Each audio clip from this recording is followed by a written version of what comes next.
어제에 이어서 이야기를 계속해 보도록 하겠습니다. 그런데 우리 젠틀맨은 어떤 사람이냐 하면은 포목상의 아들입니다. 그래서 귀족은 아니고 그렇다고 아주 하층민도 아닌 그런 집안의 사람인데 도박장에 드나들면서 돈을 잃어서 집안에서는 이제 그 신용을 잃었어요. 그래서 집에서는 한 푼도 지원을 해주지 않아서 본인이 이제 생계를 책임지고 본인이 이제 벌어서 먹고 살아야 하는 처지가 되었는데, 그냥 하층민처럼 그렇게 노동으로 힘들게 돈을 벌기보다는 도박장에 어, 드나드니까 거기서 만나는 이제 귀족들 간의 어떤 정보들을 많이 듣게 됩니다. 어떤 집안에 어떤 뭐 처자가 있더라, 아가씨가 있는데 뭐 이런 얘기들을 정보를 많이 수집해서 그 좋은 아가씨들, 그러니까 상속을 많이 받는 그런 귀족 아가씨들을 타겟으로 해서 어, 아트 스쿨에서는 이제 귀족들이 갖추어야 하는 매너라든지 이런 거를 교육을 받았단 말이에요. 그래서 미술 가정 교사로 그렇게 귀족 집안으로 들어가서 그 처녀들을 만나는 거예요. 그래서 그 아가씨들을 꼬셔서 이제 결혼이 목표인 거예요. 이 리차드는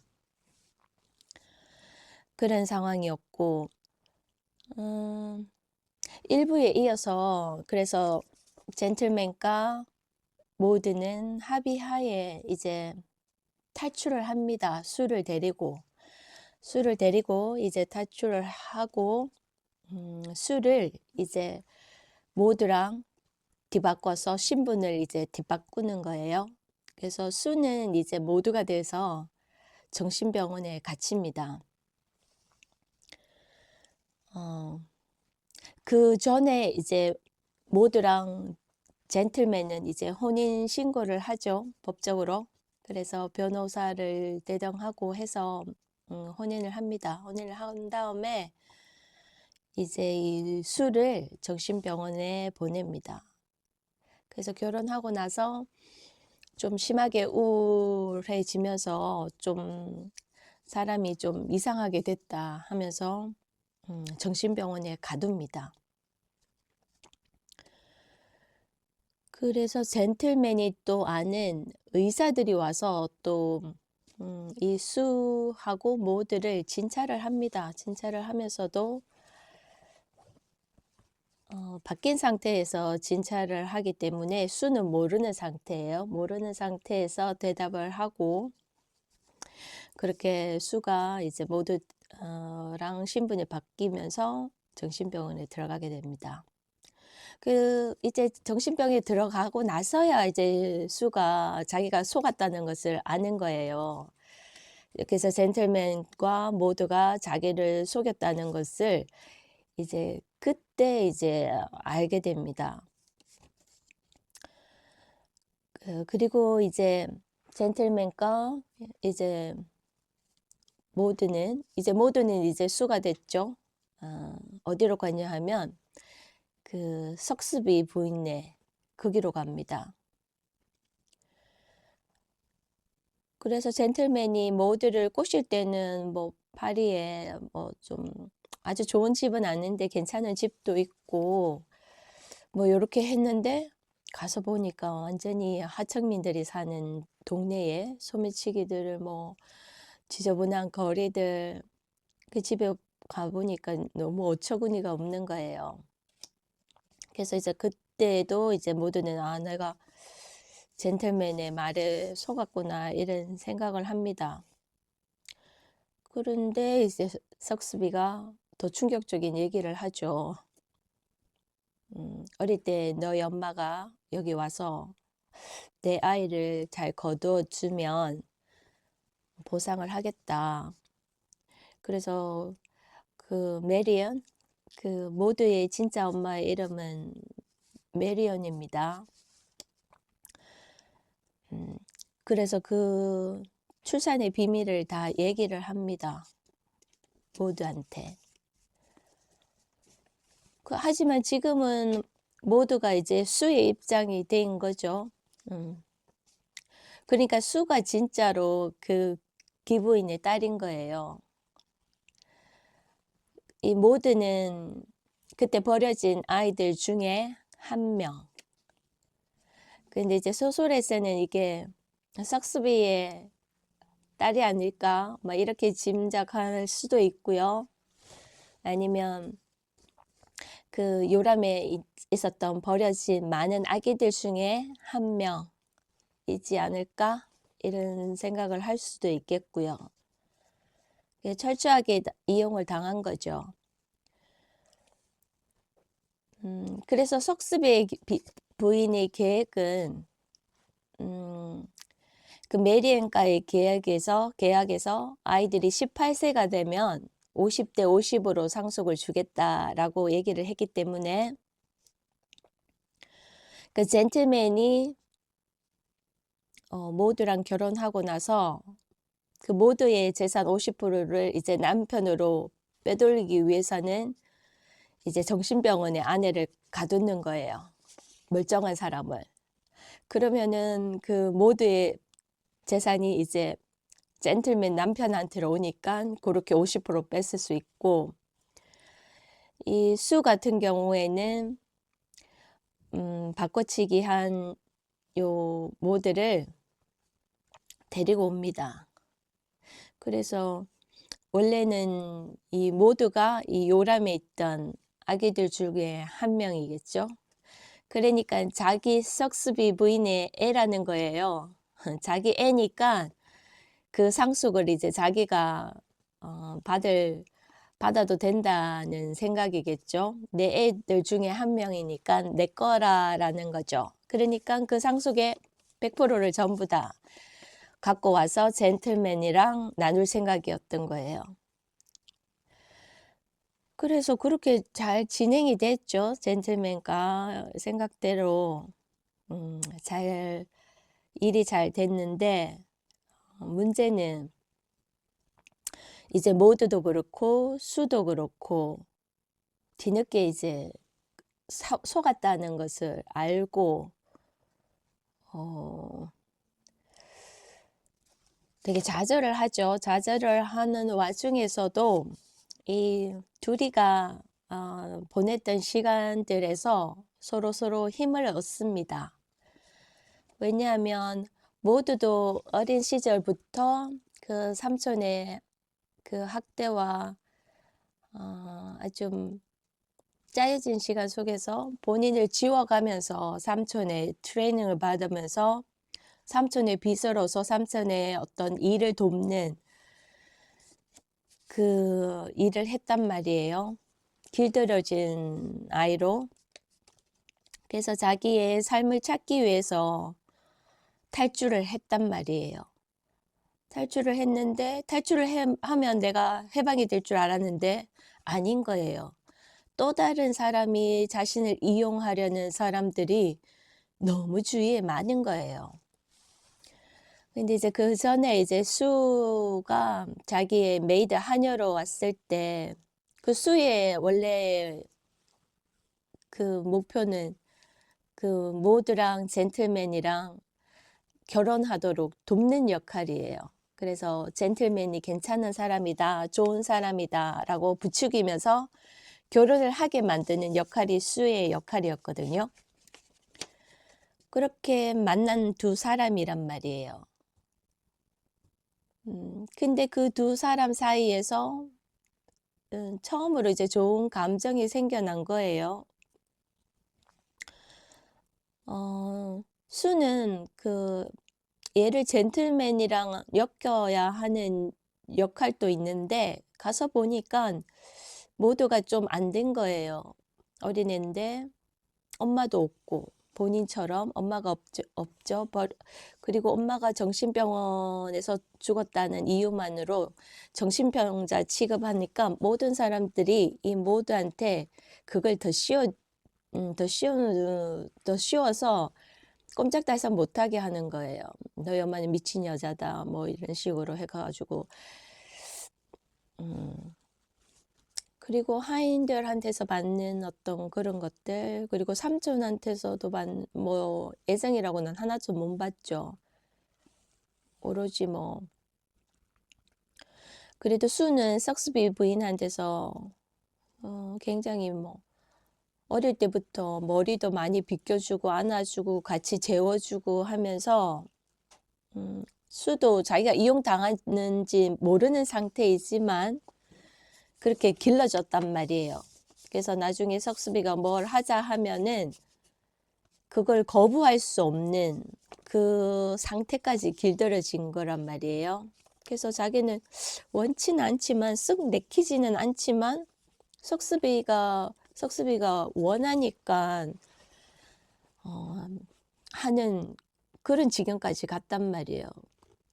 그런데 와서 보니까 이 모두라는 아이가 참 처지가 딱해 보인 그런 게 있는 거예요. 그래서 둘이는 자매처럼 그렇게 좋은 시간을 같이 보냅니다. 그래서 그때의 좋은 감정들이 두 사람이 다 역경을 겪고 좌절의 시간을 보낼 때 서로에게 힘이 되는 존재로 남아 있는 거예요. 이 모두랑 수가. 그래서 모두는 이제 정신병원에서 거의 죽을 만큼 힘든 폭행감, 모욕을 받아가면서도 어찌어찌 탈출을 합니다. 수가 그래도 그 석수비 내에서 그 열쇠 같은 것들 카피해서 이렇게 문 따는 것들 이런 거는 잘 했거든요. 그래서 그 기술 하나로 그래도 살아남습니다. 탈출을 해서. 그래서 어떻게 다시 석수비네까지 오게 되고요. 모두는 석수비네에 가가지고 자기의 그 출생의 비밀을 듣고는 거의 이제 멘붕이 왔죠. 멘붕이 오고 그런 와중에서도 모두도 한번 탈출을 합니다. 그 파리에 그 출판업체 그 사장님이 있거든요. 그래서 그 삼촌네에서 그 책을 낭독할 때 오는 출판업체 사장님들이 있는데 그 중에서 항상 모두한테 그래도 친절하게 됐고 좋은 친구 같은 그거라고 생각해서 모두가 그 파리에 있는 그 서점을 찾아갑니다. 힘들게. 그래서 또 한 번의 탈출을 해서 힘들게 찾아가지만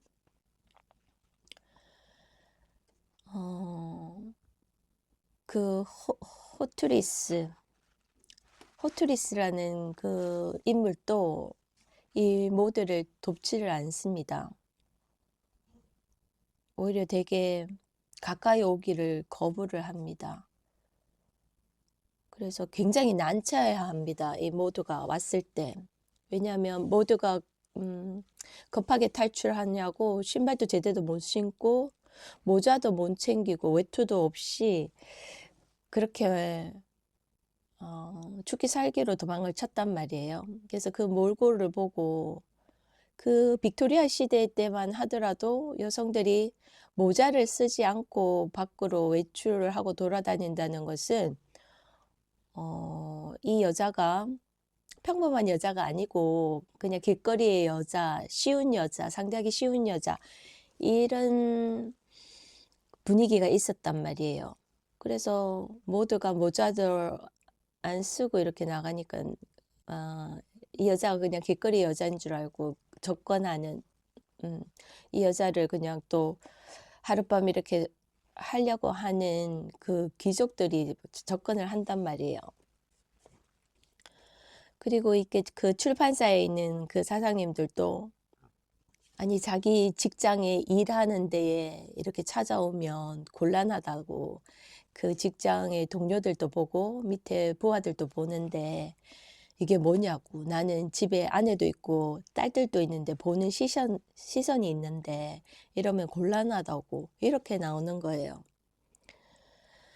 그래서 이 모두도 어, 이럴 때 이제 철저하게 깨닫습니다. 나에게는 어, 가족도 없고 친구도 없고 친구라고 느꼈던 사람들도 친구가 아니고 그냥 자기네들 일에 내가 이용당하는 그냥 한 사람이었지. 그렇게 세상 밖으로 나오니까 이거는 거의 내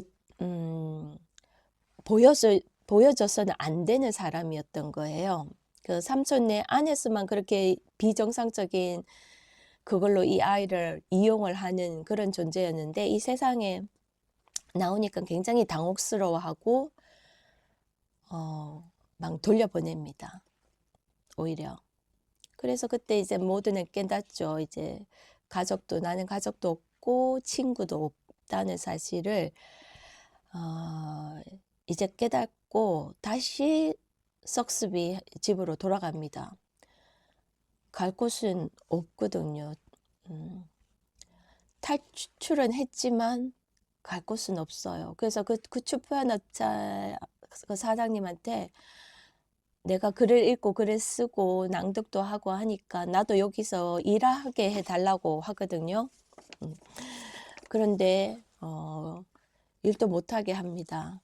그 삼촌네 집에 숨겨져서 그 일 시킬 때는 되게 훌륭한 인재다. 파리로 오지 않겠냐. 막 이렇게도 막 얘기를 하던 사람이 이렇게 180도로 달라집니다.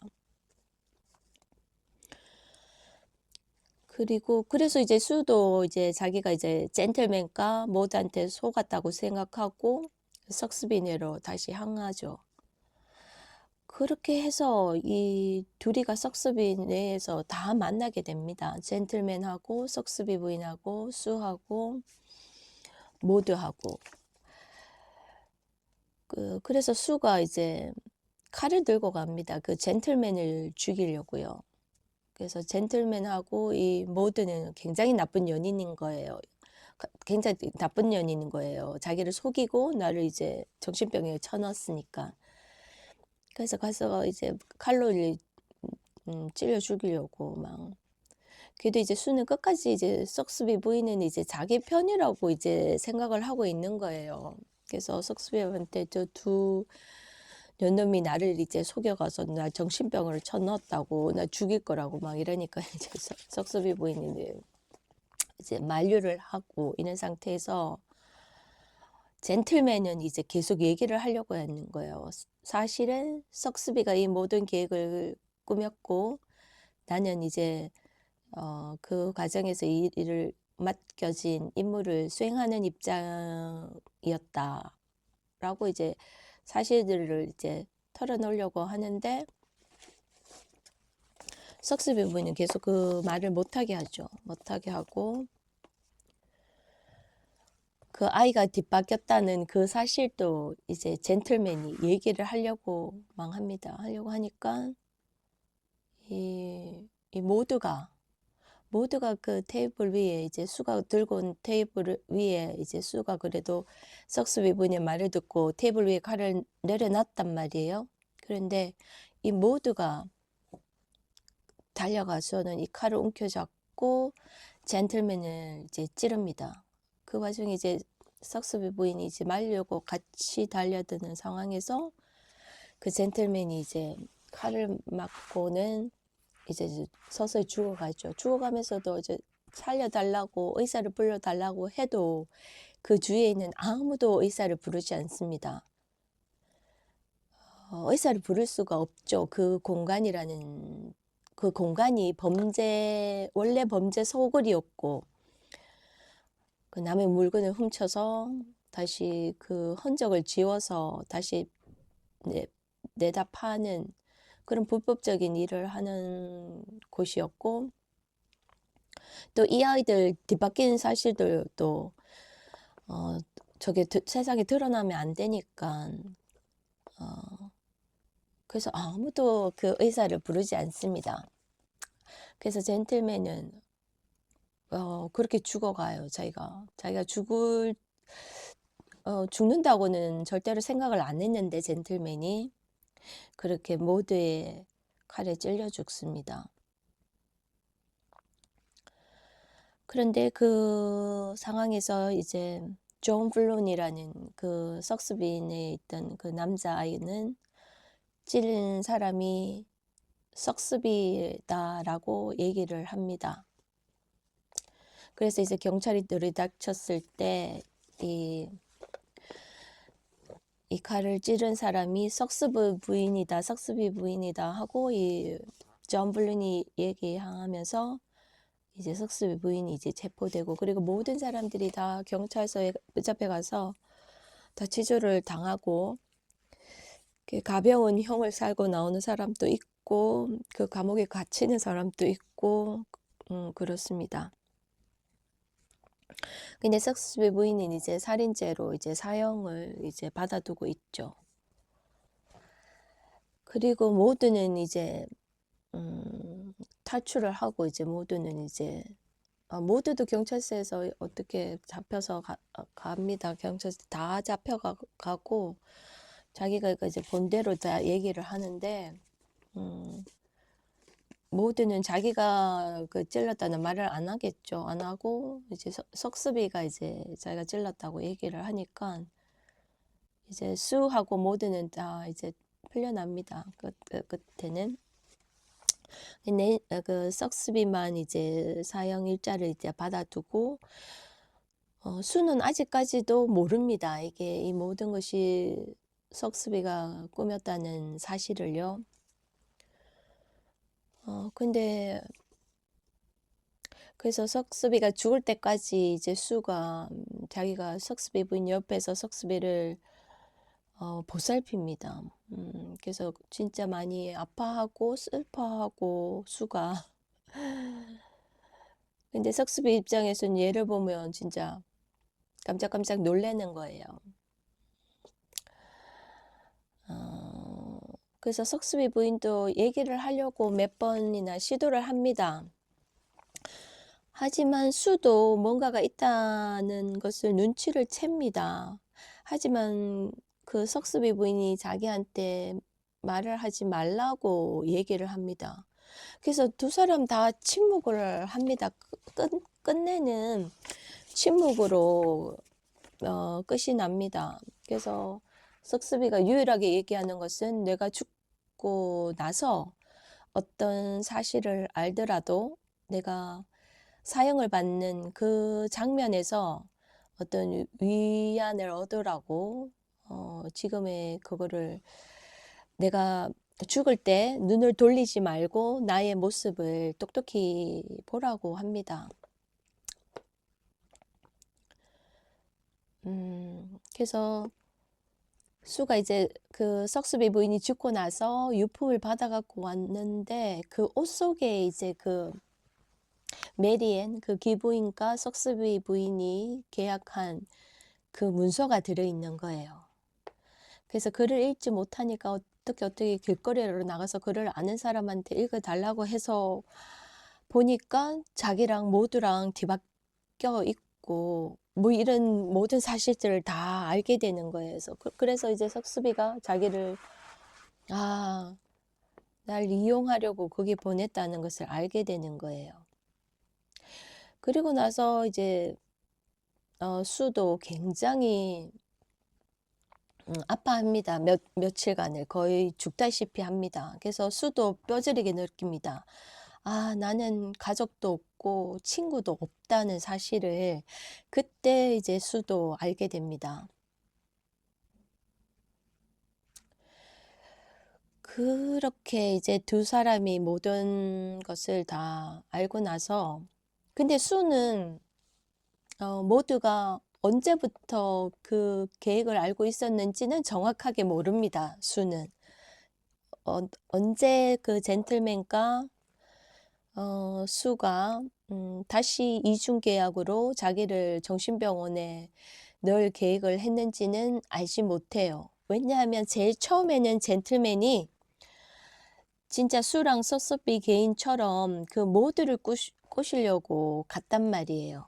그래서 모두가 잘 꼬셔졌다면 수도 정신병원에 갈 이유는 없었겠죠. 하지만 수가 잘 젠틀맨의 그 작전에 안 말려들고 해서 다시 새로운 이제 작전을 짜서 수를 이제 어쩔 수 없이 정신병원에 넣는 과정이었기 때문에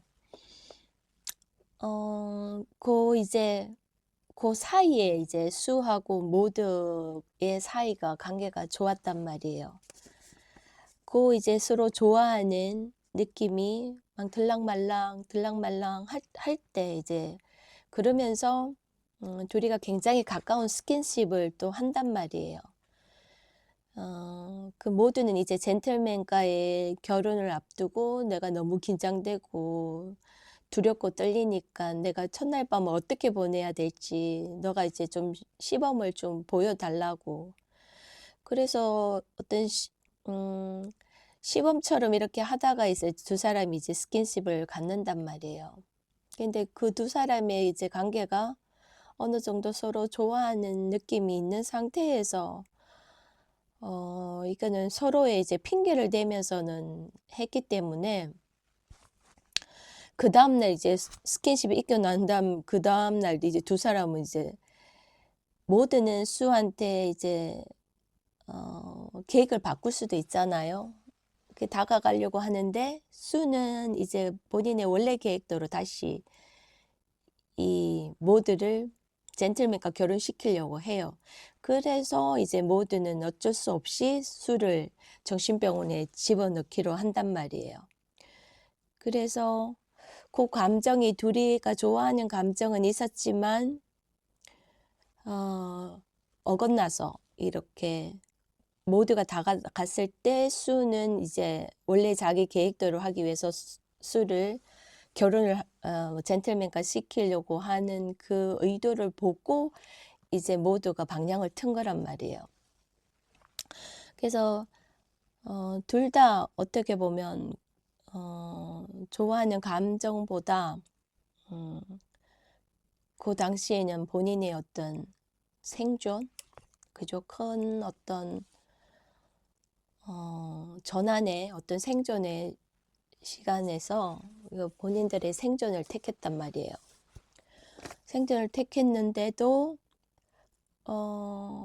자유를 얻었는가 해방이 됐는가 하면 또 다른 자기를 또 이용하는 사람 밑에 가서 진짜 바닥을 치고 나는 가족도 없고 친구도 없다는 사실을 둘이가 똑같이 깨닫고 난 다음에는 그래도 나에게 힘을 줬던 사람은 모두였구나. 그리고 모두도 수한테서 어떤 그런 힘이 되는 그런 어떤 감정을 받았겠죠.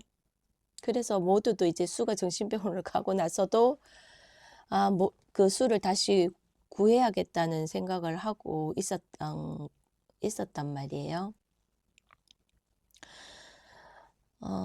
그리고 모두가 왜 젠틀맨을 찔러 죽였을까라고 생각해 보면 모두도 자기가 알고 있단 말이에요. 나한테는 친구도 없고 가족도 없다는 것을 알고, 그리고 내가 거리에서 경찰서로 가서 경찰한테 나를 도와달라고 하더라도 경찰이 나의 몰골을 보고 모자도 없어, 그리고 신발도 없어, 이런 여자들 보고 믿어주지 않을 거라는 것을 알게 됐다는 거예요. 그래서 사회도 나를 보호하지 못하고, 그런데 이 젠틀맨은 끝까지 이 모두나 수가 갖고 있는 그 약점들, 그 출생의 비밀이라든지 그리고 둘 사이의 좋은 감정들을 어떤 병폐라든지 아니면 어떤 정신병자 취급을 한다든지 이거는 도덕적으로 있을 수 없는 일이라고 하든지 그런 어떤 여러 가지 이름을 것들을 보태서 계속 족쇄를 치우고 젠틀맨이 원하는 방향으로 이것들을 활용을 하기 때문에 그래서 모두는 개인적인 선택을 했다고 봅니다. 그 젠틀맨을 죽이지 않고서는 내가 죽을 때까지 젠틀맨한테서 벗어날 수 없다는 것을 아는 거죠.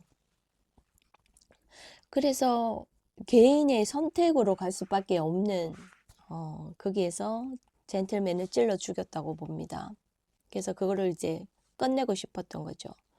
그래서 이 모든 것이 다 끝나고 나서 이제 둘은 이제 모두는 삼촌도 이제 죽었어요. 돌아가셨고 그래서 그 삼촌네 집에서 이제 모두가 그 삼촌이 하는 일을 계속합니다.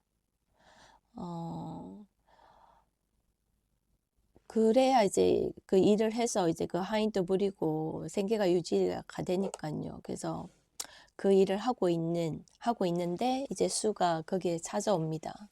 그래서 둘은 다시 재회를 하고 이제 좋은 감정으로 다시 포옹을 합니다. 그래서 이야기는 그렇게 끝납니다. 그래서 이 이야기는 반전에 반전에 반전에 또 반전에 그래서 이야기가 굉장히 재밌었고요. 그리고 음, 어, 예전에도 이렇게 사회가 보호해주지 않은 하청의 어떤 여성 아니면 여성들이 겪게 되는 어떤 그런 개인적인 선택에 의해서 살인이 일어날 수밖에 없는 그런 이야기가 또 있었단 말이어서 그래서 그 결말이 조금 겹쳐지는 부분이 있더라고요. 그래서 개인의 선택에 의해서 그거를 끊어내는 어, 그런 이야기.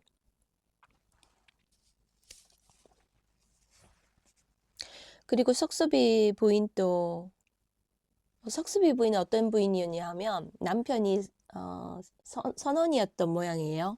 배를 타고 고기잡이를 하러 나가는데 나가서 뭐 또 다른 여자를 만나서 돌아오지 않았나 봐요. 그래서 본인이 아이를 출산하다가 아이가 죽었는지 죽었다고는 얘기하죠. 석수비 부인이 그 애도 그래서 어떻게 보면 또 버려진 여자인 거예요.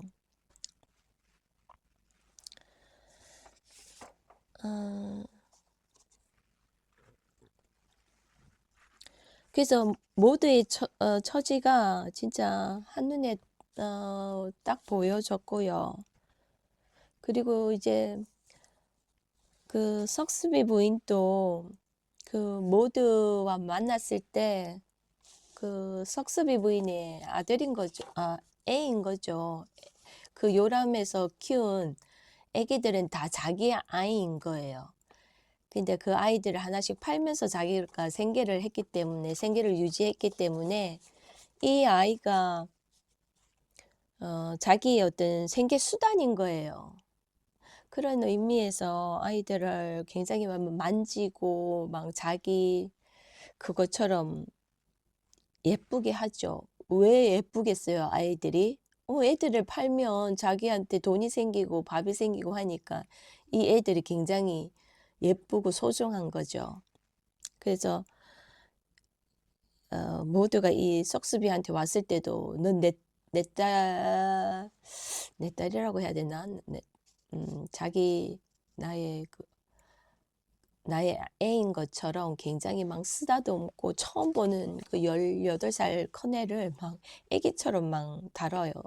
Dear girl 그러면서 막 이렇게 막 다가갑니다. 이렇게 스킨십이나 이 터치를 그냥 서슴없이 막 합니다. 처음 봤는데도.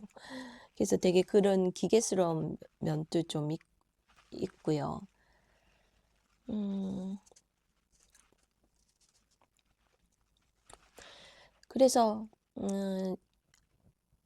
가족 안에서 가장 이해심이 많은 사람은 왜 늘 같은 사람일까? 착함은 미덕일까? 아닐까? 이 수가 석수비 부인한테 길들여지잖아요. 이 18년이 지나고 나서 그 상속을, 그 돈을 이제 가로챌 수 있을 때까지 이 수를, 어, 그렇게 바꿔치기 하려면 또 어느 정도는 또 하층민처럼 아예 막 소매치기 시키고 막 그렇게 할 수는 없으니까 예쁘게 예쁘게 키운단 말이에요. 그래서 수는 또 자기의 그런 예쁨 받아서 석수비한테 보답을 해야 된다는 그런 또 그게 심겨져 있단 말이에요. 그리고 수는 자기가 그 당사자인 석수비가 죽을 때까지 자기가 속았다는 것도 몰라요. 모르고 또 듣기도 싫어하고요. 그래서 이 착함은 지금은 미덕이 아닌 것 같아요. 옛날에도 우리나라는 착함을 굉장히 미덕으로 많이 생각하잖아요. 하지만 이 착함으로 인해서 상대를 족쇄를 채우거나 석수비 부인처럼 이용하려는 사람들한테 그 본인의 그게 고스란히 다 뺏기는 거잖아요. 그래서 서양에서는 이 착함을 반드시 경계해야 되는 미덕으로 생각하는 추세라고 합니다. 요즘도 그렇고. 그래서 자기를 보호할 수 있는 테두리 내에서 경계를 어느 정도 설정하고 그 상대한테도 어떤 착함이라는 미덕을 해야지 무한정 자기의 모든 것을 다 내어주는 자기의 경계 바운더리 없이 그 상대가 언제든지 자기 안으로 침입해 들어와서 내 거고 내 것도 내 거다 이런 식으로 모든 것을 다 이렇게 마음대로 하려고 하는 사람들을 보호 없이 그 자기의 바운더리를 걷어내 버리는 것은 위험하다고 그렇게 서양에서는 지금은 그렇게 교육을 시킨다고 합니다. 그래서 우리나라도 약간 그런 착함에 대한 미덕을 다시 사람들이 많이 좀 생각하게 되죠. 그래서 최근에 왜 가스라이팅 얘기도 많이 하고, 그죠? 끊임없이 주입하는 거, 어릴 때부터. 넌 착하다, 착하다, 어떻게 하다. 이런 것들은 전부 다 그 상대의 이렇게 가스라이팅인 거잖아요. 자기가 이제, 어, 석수비 부인 또 목적이 뚜렷했잖아요. 그 상속을 받기 위해서 그 돈을 가로채기 위한 그게 목적이 뚜렷했기 때문에 어, 그렇잖아요. 그런 게 있고 음, 그리고 젠틀맨의 언어는 굉장히 더럽습니다. 이게 젠틀맨과 모두가 끊임없이 대화가 이제 창가 방패처럼 탁탁탁탁 오가는 장면들이 있는데 어, 그럴 때마다 이제 모두는 여성적인 어떤 감성으로는 이 젠틀맨의 말을 받아칠 수가 없는데 모두는 어릴 때부터 삼촌한테서 감정을 배제하는 훈련을 받았단 말이에요. 그런 트레이닝을 받아서 웬만한 젠틀맨이 그 여성의 감정을 호리고 혹하는 그런 것들은 다 거짓이라는 것을 다 간파를 합니다. 어, 그런데 젠틀맨이 자기의 어떤 의도된 계획대로 일이 풀리지 않을 때는 오히려 그거를 상대한테 막 더 씌웁니다. 이렇게. 어, 그래서 자기가 하는 나쁜 짓을 상대방한테 계속 모두한테 더 씌우는 거예요. 그거를. 그래서 끝날 때 끝까지도 또 그렇게 자기가 벌인 나쁜 짓을 상대한테 뒤집어 씌워가지고 상대한테 족쇄를 채우는 그런 더러운 말을 많이 하더라고요. 그래서 젠틀맨의 언어가 굉장히 더럽다고 생각을 했거든요. 아, 그리고 젠틀맨 입장에서는 또 젠틀맨이 또 살아남는 그게 생존의 기술인 거예요. 왜냐하면 젠틀맨은 사기를 쳐서 살아가는 사람이니까요. 그 사기를 쳐서 그 기술이 먹히면 자기의 그게 기술이라고 생각을 하는 거예요. 자기의 밥벌이가 된다고 생각하니까 그게 또 자부심이 될 수 있는 거예요. 그 사람 입장에서는. 내가 이 기술로 내가 또 벌어먹고 살기 때문에 내 기술이 좋다고 생각하는 거예요. 이 사기꾼 입장에서는.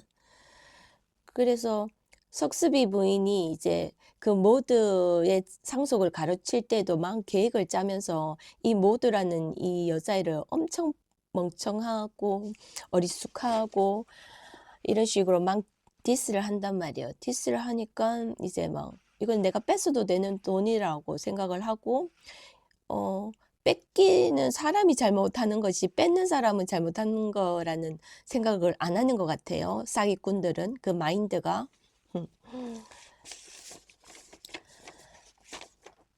그게 맞는 걸까요? 어떤 게 맞는 것 같아요? 뺏는 사람이 잘못한 사람일까요? 아니면 자기 것 지키지도 못하고 어리숙하게 뺏기는 사람이 잘못일까요?